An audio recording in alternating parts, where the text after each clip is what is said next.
Recording in progress. Baik, Assalamualaikum warahmatullahi wabarakatuh. Selamat pagi. Mohon maaf saya hari ini 2 hari masih di Kota Baru ya. Jadi kuliah kita sekali lagi menggunakan video yang saya rekam untuk perkuliahan kita. Ya, nanti silakan absen di portal akademik. Kemudian kita lanjutkan di materi yang kedua terkait dengan breeder management.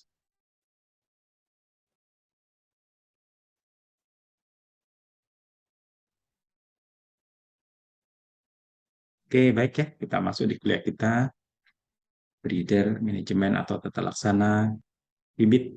Ya. Jadi pada dasarnya breeder adalah memperbanyak bibit berdasarkan kaidah pemuliabiakan atau genetika. Perusahaan yang kemudian menghasilkan bibit, ya terutama untuk unggas, kemudian disebut dengan perusahaan breeder, yaitu perusahaan penyedia bibit. Berdasarkan varietas yang digunakan oleh modern breeding saat ini, maka tujuan dari perusahaan bibit atau breeder itu kemudian dikelompokkan menjadi dua. Yang pertama, jalur produksi telur yang disebut dengan egg production line, terdiri dari jalur yang menghasilkan telur berkerabang putih, white egg line, dan jalur yang menghasilkan telur berkerabang coklat, yaitu brown egg line. Dan yang kedua, meat production line, yaitu jalur yang menghasilkan produksi daging atau pedaging. Terdiri dari dua, yaitu dari jalur betina penghasil daging maupun jalur induk jantan penghasil daging, yaitu female midline dan male midline. Nah, kemudian dalam rangka menghasilkan bibit itu biasanya orang kemudian berbicara mengenai jenjang bibit. Dan nanti dari situ kemudian dihasilkan kualitas yang bagus pada saat kemudian kita mempunyai induk dengan kualitas bibit yang bagus. Nah, kita belajar mengenai jenjang bibit. Ya, jenjang bibit itu untuk unggas dimulai dari bibit dasar atau disebut juga dengan bibit murni atau pure line atau primary line yang kita sebut dengan PL. Ya. Setelah itu kemudian diturunkan bibit berikutnya menjadi Great Grand Parent Stock atau GGPS. Ya. Kemudian turun berikutnya menjadi Grand Parent Stock atau GPS. Kemudian turun lagi yang sering kita kenal dan paling familiar yaitu parent stock. Ini adalah induk yang menghasilkan telur tetas. Pada saat kemudian telur tetas itu dilanjut lagi ke fase jenjang bibit yang terakhir, itu yang kita kenal sebagai ayam niaga, ya baik untuk pedaging maupun untuk petelur. Itu yang kita sebut dengan commercial stock atau final stock, merupakan ayam niaga baik untuk pedaging dan petelur dan tidak bisa digunakan lagi sebagai bibit. Jadi kalau kita dapat broiler yang besar, yang gemuk, tidak bisa digunakan atau diambil untuk bibit karena merupakan ayam niaga yang merupakan produk akhir dari final stock untuk tujuan daging ataupun juga nanti untuk tujuan petelur yang menghasilkan telur konsumsi. Metode pembentukan bibit, ya itu kita kenal untuk menghasilkan satu varietas atau kita sebut kalau di unggas namanya strain. Nah, dalam menghasilkan strain itu yang sekarang kita sebut dengan synthetic line karena dihasilkan dari persilangan dari bangsa-bangsa yang kemudian tidak lagi punya nama murninya, maka kemudian kita sebut dengan galur sintetis atau varietas sintetis atau synthetic line yang kemudian dihasilkan dari persilangan dari banyak bibit murni di atasnya. Bahkan sekarang dari bibit murni yang sudah disilangkan, keturunannya yang kemudian sudah gadu-gadu itu kemudian bisa digunakan juga sebagai bibit. Jadi paling tidak untuk menghasilkan bibit itu kita mulai dari pedigree ya, dari tetua asal. Untuk menghasilkan satu jenis strain ya atau galo itu kemudian paling tidak kita membutuhkan 4 indukan, ya, 4 dari kelompok induk yang kita kenal sebagai dengan simbol misalnya kelompok bibit A, B, C, dan D. Nah, di GCPS-nya, Grid Grand Parent Stock-nya kemudian masing-masing kelompok itu, baik kelompok A, B, C, dan kelompok D dari bibit itu disilangkan untuk jantan dan betinanya. Ya, akan dihasilkan di Grid Grand Parent Stock. Di Grid Grand Parent Stock kemudian diambil lagi, sekali lagi untuk menghasilkan Grand Parent Stock atau GPS, yaitu dari keturunan. Nah, silangan yang pertama di kelompok A itu diambil untuk jantannya, B diambil untuk betinanya, kemudian disilangkan. ya untuk di step di grand parent stock. Kemudian kelompok C dan D juga sama. Ya, kelompok bibit C diambil jantannya dan kelompok bibit D diambil betinanya. Tentunya yang bagus-bagus. Kemudian persilangan dari kelompok A dan B, kemudian hasil dari persilangan kelompok C dan D itu kemudian disilangkan di parent stock yang kita kenal sebagai ayam parent stock atau ayam induk yang nanti menghasilkan telur tetas untuk ditetaskan baik sebagai pedaging, kalau tujuannya pedaging, ataupun nanti dipelihara dan dibesarkan sebagai petelur atau induk petelur yang menghasilkan telur konsumsi. Ya, yang banyak dipelihara di farm komersial, bukan farm breeding, jadi farm komersial. Ya, dari silangan kelompok AB yang sudah tersilang tadi diambil dari yang jantan, kemudian CD hasil silangannya diambil yang betina, untuk yang bagus, kemudian disilangkan. Nah, itu nanti menghasilkan strain baru yang kemudian nanti diberi nama. Nama bisa berasal dari hasil persilangan atau kode-kode persilangan, atau juga dari nama yang kemudian diberikan oleh perusahaan, ya, yang menghasilkan strain atau bibit ini. Nah, bibit ini akan kemudian stabil, itu paling tidak mengalami 5 generasi.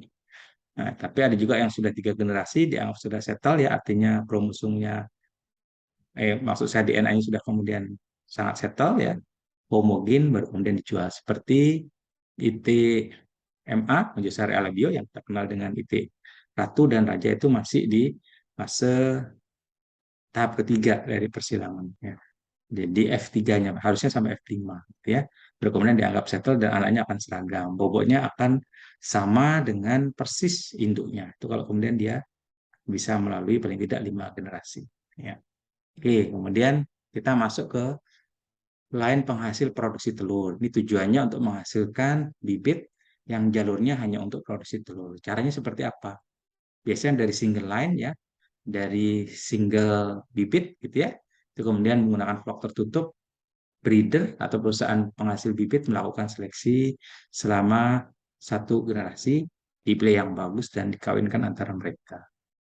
Kemudian setelah itu ayam yang kemudian diperoleh itu dipelihara selama 1 tahun dan kemudian diukur faktor atau parameter produksi yang diinginkan. Misalnya kualitas telur yang tinggi dan kualitas telur yang produksi telur yang tinggi dan kualitas telur yang baik. Kemudian dilakukan seleksi, ya, di akhir produksi tahun pertama. Apa yang diseleksi? Antara sifat-sifat yang dinilai bagus sebagai calon bibit penghasil produksi telur nanti, ya, yaitu yang bobot yang baik, kecepatan pertumbuhan yang baik, punya daya hidup yang bagus, kualitas kulit yang dihasilkan untuk mencapai dewasa kelamin yang baik, ya, yang sesuai dengan umur, bobot telur, produksi, dan hal-hal lainnya, termasuk terkait dengan daya hidup setelah berproduksi. Nah, dari situ kemudian contoh untuk kemudian kita lakukan mendapatkan salah satu jalur itu adalah sebagai berikut. Yang pertama adalah jalur untuk penghasil produksi telur kelompok penghasil kerabang telur berwarna putih atau white egg line. Bagaimana mendapatkan supaya kemudian menghasilkan jalur dengan hasil produksi telur dengan kualitas kerabang yang baik dan kemudian berkerabang putih. Yang pertama menghasilkan produksi telur yang berkerabang putih, ya. Itu yang dipilih nanti dari induk-induk yang menghasilkan produksi telur yang berkerabang putih. Yang ada sekarang tuh biasanya berasal dari single comb white leghorn yang ada di kita, ya, yang menghasilkan telur berkerabang putih. Ya, bisa diambil juga dari 2 line yang kemudian akan disilangkan untuk dapat meningkatkan kapasitas produksi, ya. Satu bagus di produksi, satu bagus di kualitas telurnya, disilangkan dua-duanya akan kemudian masuk sifat itu di filial atau anaknya atau keturunannya. Atau kemudian meningkatkan heterosis yang lebih bagus dari induknya. Ya. Persilangan di unggas yang menghasilkan produksi telur biasanya eh, masuk sifat heterosis ini atau heterosis efek.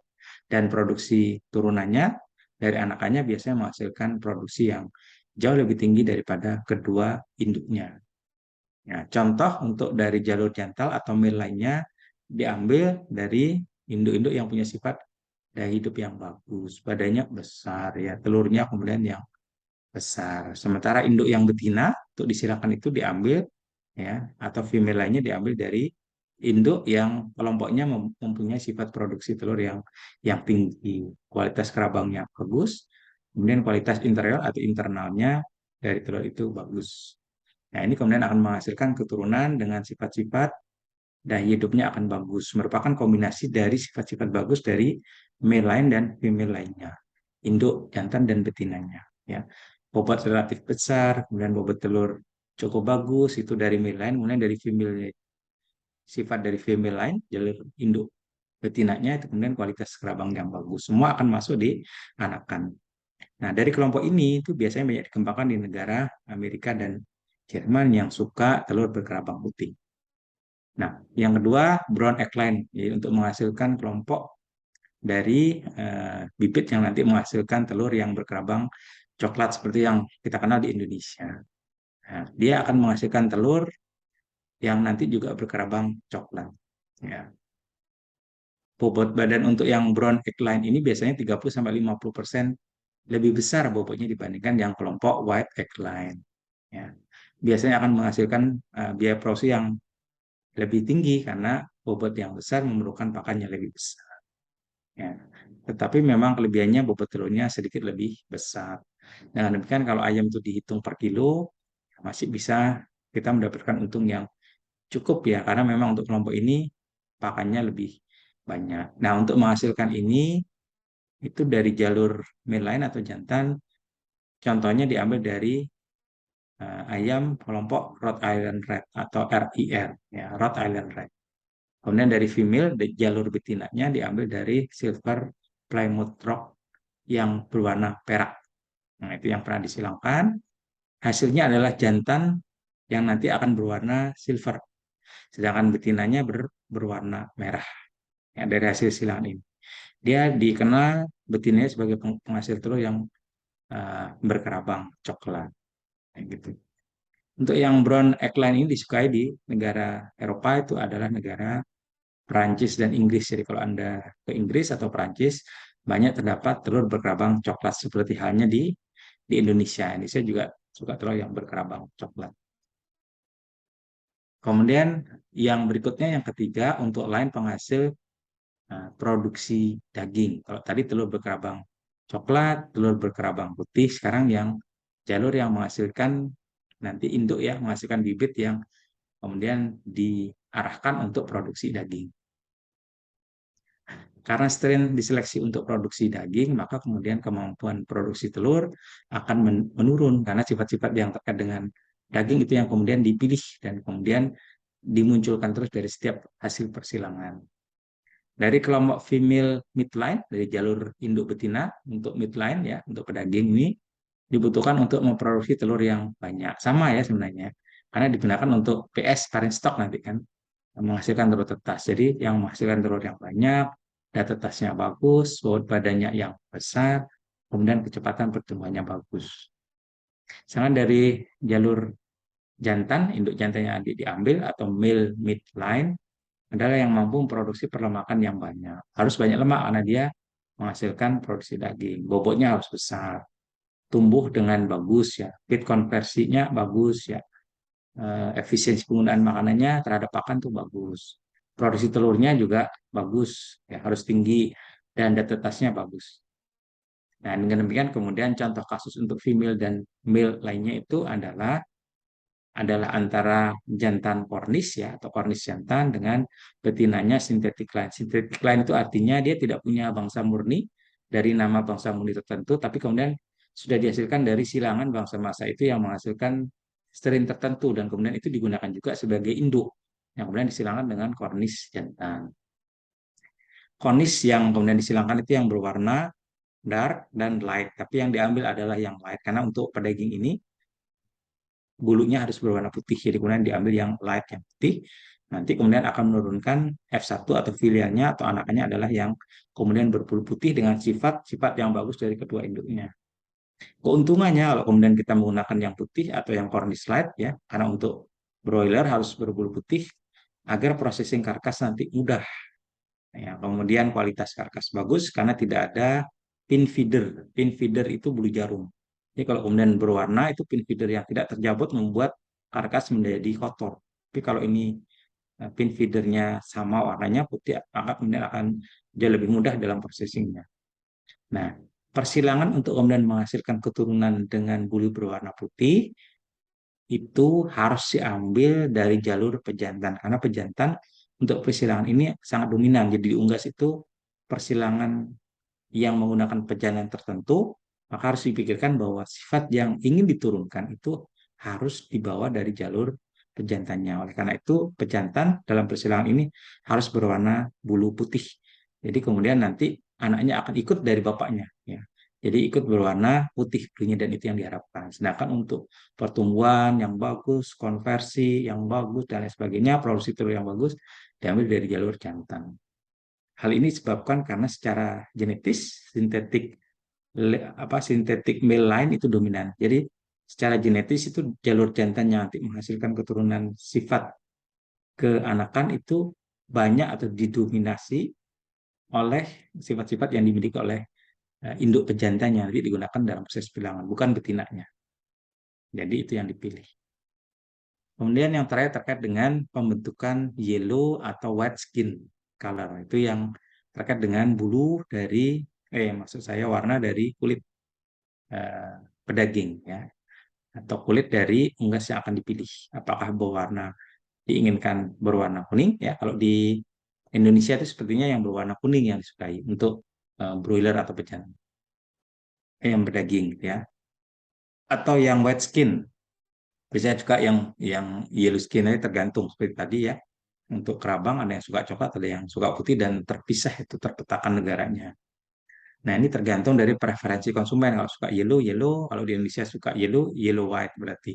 Yellow skin white, yellow skin color.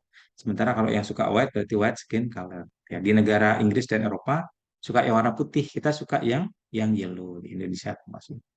Nah, untuk menghasilkan yang kemudian punya warna kulit kuning, ya, atau warna kulit putih, itu kemudian caranya adalah pejantan persilangan yang digunakan, ya, sebagai pejantan induk harus mempunyai kulit berwarna putih kalau kita ingin putih.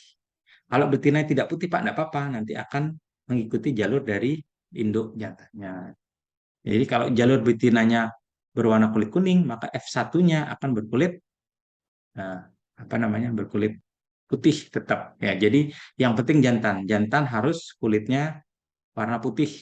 Betina kulitnya kuning nggak masalah. Nanti F1-nya atau turunannya akan ikut bapaknya, yaitu kulit putih. Jadi yang kita perkirakan mempengaruhi hasil itu adalah dari pejantan. Karena tadi itu sintetik melanin itu dominan. Bila diinginkan F1-nya nanti atau keturunannya berwarna kulit kuning, maka pejantan persilangan yang digunakan harus berkulit kuning juga. Nah, ini sekali lagi diingatkan, mengapa itu terjadi? Karena secara genetis, secara genetik, sintetik melanin itu dominan. Jadi kemudian apa yang kita inginkan untuk turunan atau keturunannya nanti, kita pilihkan dari sifat yang dimiliki oleh pejantan atau induk pejantannya. Kita pilihkan yang punya seperti itu, strainnya apa, itu yang kita gunakan. Nah, ini adalah breed atau varietas, ya, yang kemudian digunakan di dalam proses persilangan awal dari sisi pure line, ya, atau yang tadi kita sebut dengan bibit dasar atau bibit murni. Ini yang punya nama-nama yang masih murni, ya. Ini yang dimiliki oleh beberapa negara. Banyak nih, ya, ada single combat Leghorn, kemudian ada single com Rhode Island Red, New Hampshire, White Plymouth Rock, kemudian Cornish, kemudian Barred Plymouth Rock, kemudian Lake Sussex. Nah, ciri-ciri yang dimiliki itu sudah tertentu karena dia merupakan breed murni, jadi sudah terpetakan. Misalnya untuk single com White Leghorn, tujuannya nanti untuk pedagang apa? Untuk petelur, nanti kita lihat dari sifat yang dimiliki. Misalnya untuk single com White Leghorn itu untuk produksi telur dia bagus, ya, produksi telur komersial. Punya kulit kuning, jadi nanti kalau diinginkan untuk menghasilkan kulit yang kuning, untuk pedaging dia bisa digunakan sebagai salah satu campuran dari silangan silangan itu, ya, untuk induk silangannya. Kemudian dia single com, punya com yang single tidak double, dan dia berkerabang putih. Jadi kalau kita ingin yang berkerabang putih, produksi telurnya bagus, menggunakan single com white leghorn.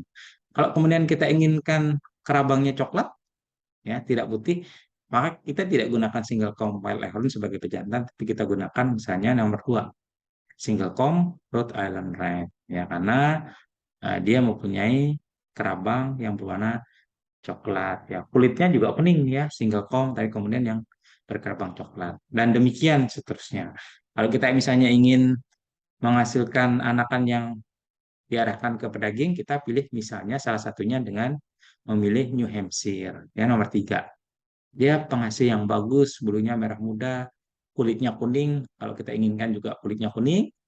Nah, dan sebagai ayam broiler kita pilih New Hampshire, salah satu induk yang nanti induk murni yang kita gunakan sebagai induk persilangan. Dari mulai pure line atau grand parentstock, grand parentstock atau di parentstock parentstocknya yang masih menghasilkan telur tetas. Ini yang bibit murni yang beredar. Nah, bibit-bibit ini kemudian dikelompokkan dalam beberapa kelas kelas bangsa, ya bibit murni itu. Nah, misalnya yang sudah kita petakan itu kita mengenal 5 kelas bangsa. Yang pertama kelas Inggris, di situ breedernya ya, ada yang bernama Sussex ya, kemudian ayam Dorking, kemudian Cornish dan Orpington. Yang masuk di kelompok kelas Amerika adalah Rhode Island Red yang tadi sudah saya sampaikan, Wyandotte, New Hampshire, kemudian Plymouth Rock. Kelas Mediterania ada Leghorn, Minorca, Ancona. Kelas Belanda ada North Holland Blauw, itu kita jajah ini juga ada, dan Bedevender itu ada juga dulu yang masih beredar. Sekarang karena Belanda sudah tidak ada, itu mulai hilang. Ya, Leghorn yang kemudian mendominasi. Yang kelompok kelas Asia yang terakhir adalah Brahmaputra, ya, Cochin, China, dan Langsa. Ya, ini yang breeder murni. Nah, kemudian yang terakhir terkait dengan hasil-hasil dari produksi silangan yang kita sebut dengan strain synthetic line. Strain yang dihasilkan dari persilangan berbagai bangsa dan kemudian dia tidak punya nama lagi. Nama gado-gadonya kemudian dipilihkan sebagai nama yang mewakili atau mencirikan dia bukan dari bangsa tertentu, tapi merupakan bangsa gado-gado yang memiliki karakteristik dan sifat yang unggul. Ya.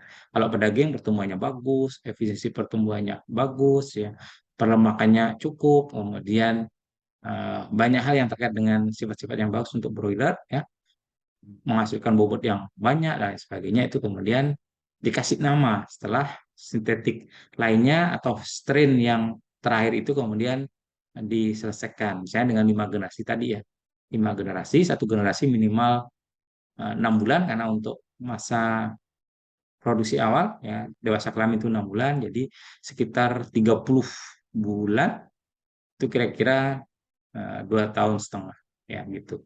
Dan kemudian dikasih nama. Nah, nama-nama yang muncul ini adalah nama-nama yang kemudian dihasilkan oleh perusahaan atau diberi nama oleh perusahaannya atau orang yang menghasilkan silang tersebut. Ya, oke. Oleh karena itu kemudian yang kita sebut dengan strain itu kemudian setara dengan galur ya penyebutannya atau hybrid figur ya atau yang kemudian diistilahkan sekarang sebagai strain synthetic line ya. Ayam sintetis dari hasil silangan gado-gado dari banyak bangsa. Ya, strain ayam pedaging ini sifatnya kemudian stabil settle karena DNA-nya kemudian homogen dan anak keturunannya memiliki pertumbuhan yang mirip atau memiliki prestasi produksi yang sama dengan tetuanya. Ya, nama-nama ini antara lain untuk strain ayam pedaging adalah Arbor Acres, ini banyak beredar di Malang. Mahasiswa S1 Malang, peternakan, ditanya suka pakai ini. Kemudian Kop, ya Hubbard, ada Isa PDT, Hybro, Lohman, dan lain sebagainya. Kemudian yang untuk ayam petelur yang berkerabang putih, itu kemudian banyak dihasilkan strain yang sekarang, ini untuk kemudian parent stock yang kemudian menghasilkan telur tetasnya, itu adalah antara lain Arbor Acres. Ya. Atau untuk konsumsi ini ya, sudah ya. Arbo Acres AA26. Ada Decalb Highline dulu masih ada nih, sekarang sudah berkurang. Kemudian ada Lohman putih ya. Ada Stegless Leghorn ya. Leghorn yang banyak kemudian. Tapi yang kerabang putih jarang yang ada di Indonesia walaupun breeder itu masih memiliki induk yang kemudian berkerabang putih untuk membantu proses-proses persilangan, tapi tidak dijual karena yang banyak dijual itu ada yang berkerabang coklat atau strain galur yang berkerabang coklat. Cuman dia digunakan sebagai bangsa murni yang digunakan dalam proses-proses persilangan masih diperlukan, ya. Kemudian yang bertelur kerabang coklat itu adalah jenis Babcock ya, Babcock, kemudian Cobb Concord, DeKalb Hardy ya. Kemudian yang kita kenal Highsect Brown, kita kenal ya Highland 717, 717 ya. Kemudian Aisha Brown itu juga banyak dikenal. Rose Brown banyak dikenal ya, Sapphire, kemudian Super Hardcourt ya. Ini adalah strain-strain dari contoh kelompok untuk tipe ayam pedaging ya, kemudian tipe ayam petelur baik yang menghasilkan telur berkerabang putih maupun yang berkerabang coklat yang namanya beredar sampai sekarang. Bukan merupakan bangsa murni tapi adalah bangsa sintetik lain atau strain gado-gado yang kemudian dihasilkan dari proses persilangan. Banyak tetua gitu ya, banyak bangsa murni dari induk jantan dan induk betina gitu ya, kemudian digunakan sebagai indukan itu kemudian ini yang dihasilkan.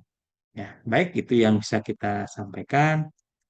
Mohon maaf kalau kemudian ada kurangnya, silahkan bisa didiskusikan nanti ya pada saat kemudian Anda sudah membaca. Nanti mudah-mudahan pada saat saya mengajar kemudian bisa kemudian kita tingkatkan pemahaman dan kita bisa lakukan diskusi untuk hal-hal yang kemudian masih dirasakan belum jelas. Baik, itu yang bisa kita sampaikan. Sampai berjumpa kembali di perkuliahan SAP ketiga. Terima kasih. Assalamualaikum warahmatullahi wabarakatuh.